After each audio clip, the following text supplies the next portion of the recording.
السلام عليكم ورحمة الله وبركاته، والصلاة والسلام على سيدنا محمد صلى الله عليه وسلم. حبايبي واخواتي في كل مكان، أهلا بكم. أنا جيهان ودي قناتي شغل يدوي جيهان أنصاري.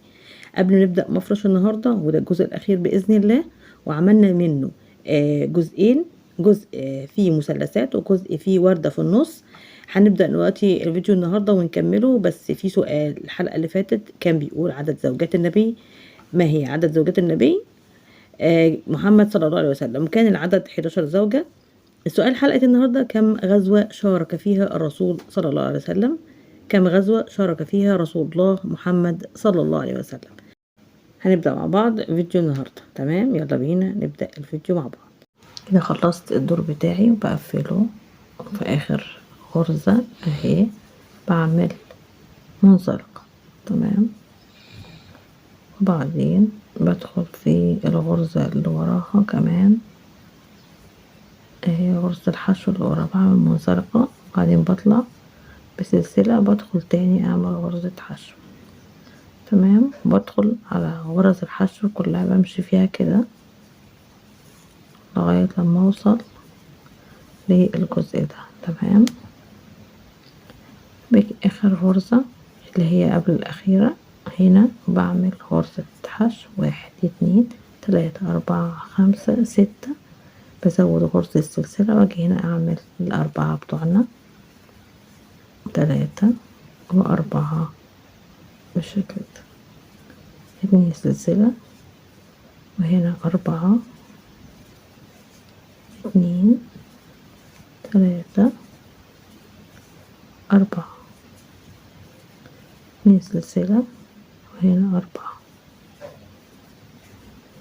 2 3 4 1 2 3 4 5 6، وباجي هنا بسيب غرزة حشو وادخل في التانية واعمل حشو كده، امشي على الحشو لغاية الاخر وهكذا. تمام، بزود بس السلسلة الزيادة الناحية دي وبكمل هنا، بعمل 3 بدل 2. تمام، بمشي كده اهي لغاية الاخر بالشكل ده. همشي السطر كله وارجع لكم تاني. هنكمل مع بعض بعد ما خلصنا السطر بتاعنا. تمام، بنقفل بالشكل ده وبنيجي على الغرزة اللي وراها وبطلع اعمل منزلقة وسلسلة واجي في نفس المكان اعمل غرزة حشو عشان كمان اميز المكان بالحشو بتاعنا بالشكل ده اهي، لغاية لما اوصل للجزء الاخراني غرزة حشو. في كل غرزة اطلع بغرزة حشو. تمام، طبعا الخطوة اللي فاتت كانت بزود السلاسل سلسلة بقوا 6، والخطوة دي السلاسل بتاعتي هيبقوا 7 سلاسل. تمام، اخر واحدة بالشكل ده بطلع 7 1 2 3 4 5 6 7، باجي اعمل الغرزة بتاعتي 2 3 وهنا 1 4، من سلسلة عمود وادخل هنا وبعمل 1 2 وكده 4، من سلسلة واشتغل هنا عمود 2 عمود 3 عمود وهنا 4 عمود 2 سلسلة والأربعة الأخرانيين 1 2 3 4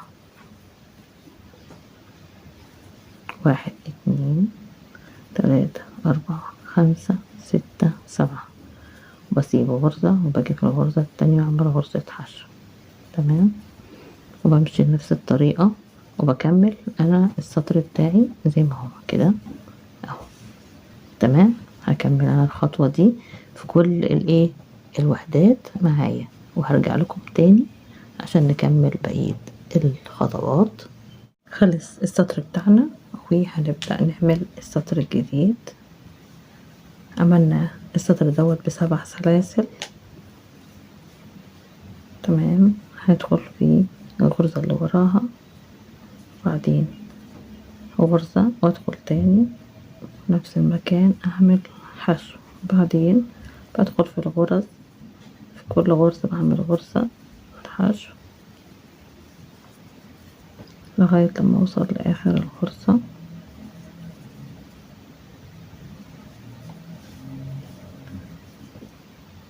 تمام كده غرز همشي بيها بالشكل ده.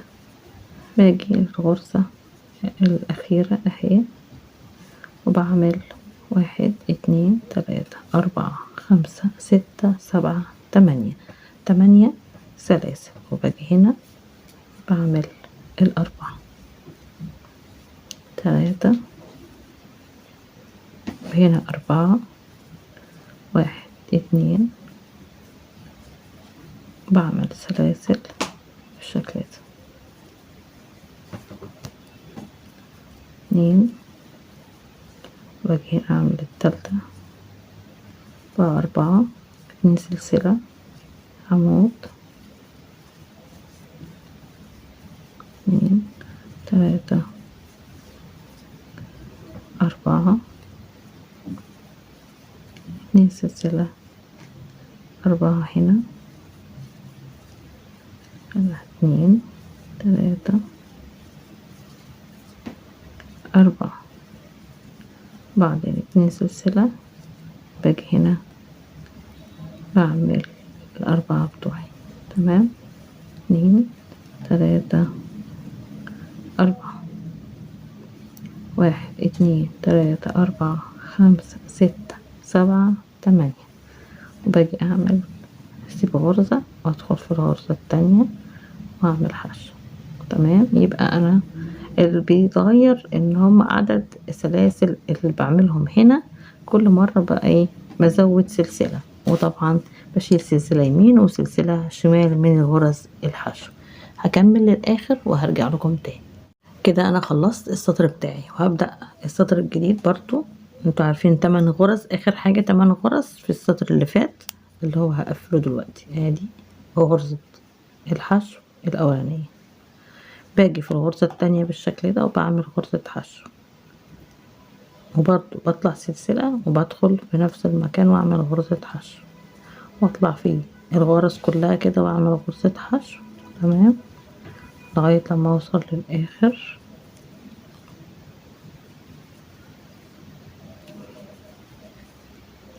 اكمل غرز الحشو ودي الغرزة الأخيرة، بعدين 1 2 3 4 5 6 7 8 9. السطر ده هيبقى 9 عمود بلفة. باجي بالشكل ده اعمل 2 3 وباجي هنا اعمل 4، تمام. 1 2 وباجي هنا بعمل عمود وبكمل بعمل 4 عمود بلفة، وبعدين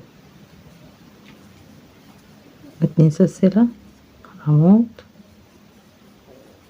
وأكمل 4 بالشكل ده وأعمل العمود التاني، وهكذا بكمل للآخر. يبقى أنا بعمل هنا 9 عمود بلفة، سهلة جدا وبسيطة، وبكمل بالشكل ده الوحدات بتاعتي، وباجي هنا بعمل 9 وأكمل غرز الحشو، وهكذا لغاية لما اخلص بقية ايه السطر. بيبقى بنفس الترتيب، بيبقى الدور دوت ب9 عمود 9 سلاسل، و هيبقى 1 2 3 4 5 6 وحدات عمود، تمام. هكمل السطر وهرجع لكم تاني. انا كده خلصت الدور بتاعي وهدخل اعمل المنزلقة وابدأ الدور الجديد، تمام. هاجي هنا واعمل منزلقة واجي في الدور اللي وراه واعمل منزلقة، وبعدين غرزة وادخل تاني واعمل غرزة حشو. تمام، امشي حشو على طول الغرز بتاعتي بالشكل ده. بدخل حشو، بعدين اخر غرزة ونبقى في 9. المرة دي 10. 1 2 3 4 5 6 7 8 9 10. باجي هنا بعمل الغرزة بتاعتي. تمام، 2 3 وبعمل 1 2 وبمشي بعمل 4 زي ما كل مرة بنشتغلهم بالشكل ده. بكمل انا بقية السطر بالشكل ده.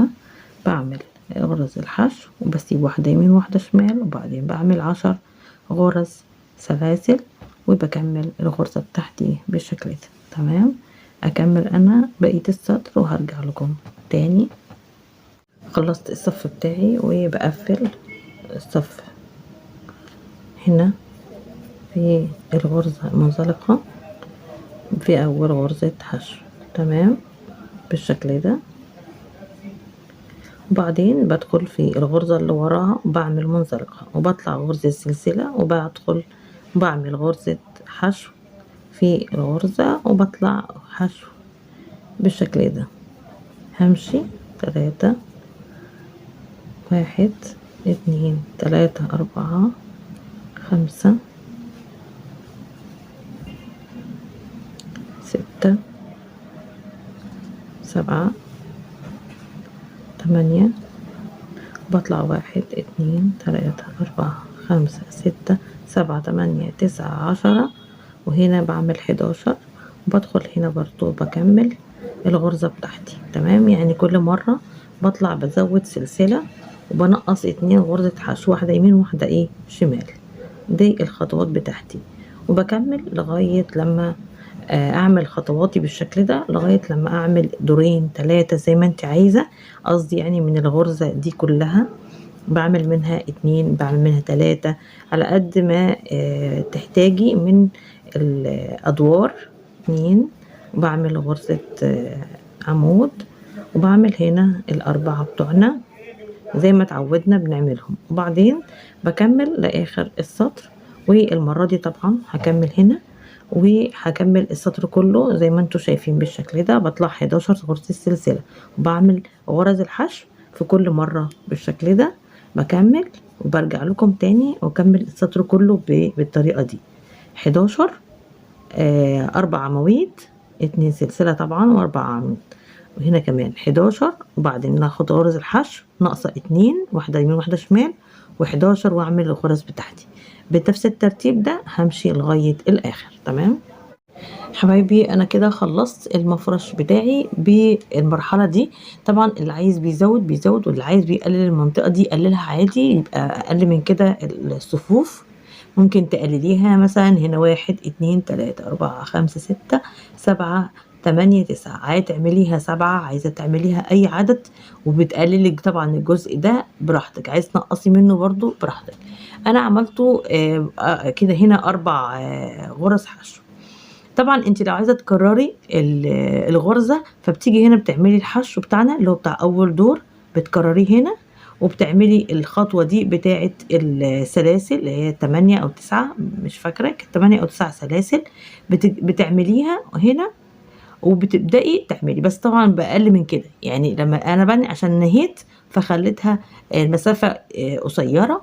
انت لو عايزة بتبتدي مثلا من المرحلة دي من 7 أو 8 7، ممكن 1 2 3 4 5 6، ممكن 7 بس. تبدأي من أول 7 تعملي الغرزة من أول الصف ده، من أول 7 تعملي غرزة جديدة. لو عايزة تكبري أكتر من كده. الخيط اللي أنا استخدمته خيط قطن مصري للتطريز، هو من شركة اسمها مصر البيضاء، مش عارفة موجود دلوقتي ولا لأ في مصر، بس أعتقد إن هو قليل جدا. خيط رفيع وإبرة رقم 1.8 يعني او 2 لو عايزة انت تكمليها 2 ماشي مفيش مشكلة. لو عايزة برضو 1 هيبقى حلو برضو 1. الخيط كان وزن المفرش بال يعني بالصفين دول 50 جرام او 52 جرام بالظبط يعني. ما كملتش يعني 50 جرام يعني حاجة بسيطة. تمام. قطر المفرش للمسافة دي اللي يعني عملت أنا واحدة والتانية هنا. المسافة دي بس قطر المفرش عمل بالسنتيمتر 45 سنتي من هنا لهنا، 45 سنتيمتر. ان شاء الله اكون قدرت اوصل لكم معلومه عن المفرش وعن تفاصيله خطوه بخطوه. وطبعا عايزه تكبريه بتكبريه بتعيدي الغرزه من اول السطر ده، من اول السطر هنا اللي هي غرزه اللي هي بتشبكي الوحده دي مع دي مع دي. بتعمليها مثلا من الصف السابع هنا، وهنا عملت 1 2 3 4 5. ممكن تبدأي 1 2 3 4 5 وتبدأي من هنا تشبكي الاتنين مع بعض بالسلاسل وتبدأي صف جديد. تمام. انا كده عشان خلصته فبدأت عملت صفوف زيادة. عايزة تقللي الصفوف قلليها، عايزة تزوديها زوديها براحتك جدا. الحاجة والمفرش بين ايديكي، ممكن تعملي اللي انت عايزاه. بس انا حبيت اوريكم. انتوا شفتوا الصورة وشفتوا الشكل القديم اللي انا عملته بمثلثات متناسقة كده، وهنا شفت الوردة شكل وردة. فانا وريته اكتر من شكل ليه كده، وبنفس الطريقة شكل تاني لنهاية المفرش. ممكن تعملي زي الصورة وتقللي المسافات دي وتقللي السطور وتعملي سطور تانية، يعني بتعملي صف تاني من الغرزة ومن الحشو بالشكل ده. بتشتغلي على دي حشو، وهنا بتبدأ من الجزء دوت في النص الوردة الحشو الجديد وغرز الحشو الجديدة اللي بتبقى من أول هنا. تمام. ان شاء الله قدرت افهمكم المفرش عامل ازاي، وخطواته سهله جدا وبسيطه. شويه بيطول معانا علشان الشغل معانا على غرز الحشو دي بيطول شويه، خصوصا لما تكبري تبداي تكبري هيبدا يطول معاكي شويه. الغرزه دي هي طولت معايا شويه بس شكل حلو جدا، وشكلها بيحقق 3D حلو قوي.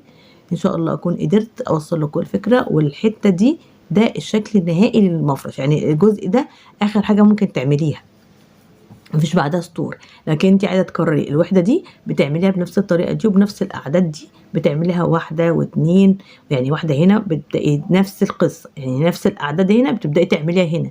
يعني هنا عملت 1 2 بعدين عملت صف 2 3 4 5، تعملي 1 2 3 4 5 تبداي تعملي من اول وجديد صف تاني من الحشو وبدايه السطر دوت. تمام. اللي هو فيه السلاسل اللي هنا اللي بتشبكي بيهم. فواخدين بالنا من الجزء دوت عشان مهم قوي ان انت تعملي وتكرري نفس الورده هنا ونفس الشكل ده بتكرريه هنا. لكن الزيادات لما تكوني عايزه تخلصي بتزودي زي ما انت عايزه صف 2 وبتنهي على كده وبتنهي الشغل على كده. ان شاء الله اكون قدرت اوصل لكم الفكره وكمان تفاصيلها اكتر واكتر. شكرا لكم جدا، واسفه جدا ان قعدت شغل المفرش بتاعنا بطريقه تانية. يمكن يكون حد اتضايق من الموضوع ده، لكن حبيت اوريك كل حاجه ممكن تتعمل اكتر من شكل، اكتر من يعني طريقه. شكرا لكم جدا واستمتعت معاكم بالمفرش بتاعنا النهارده، وان شاء الله اكون قدرت افيدكم. والى اللقاء، ومع تحياتي جهان انصاري.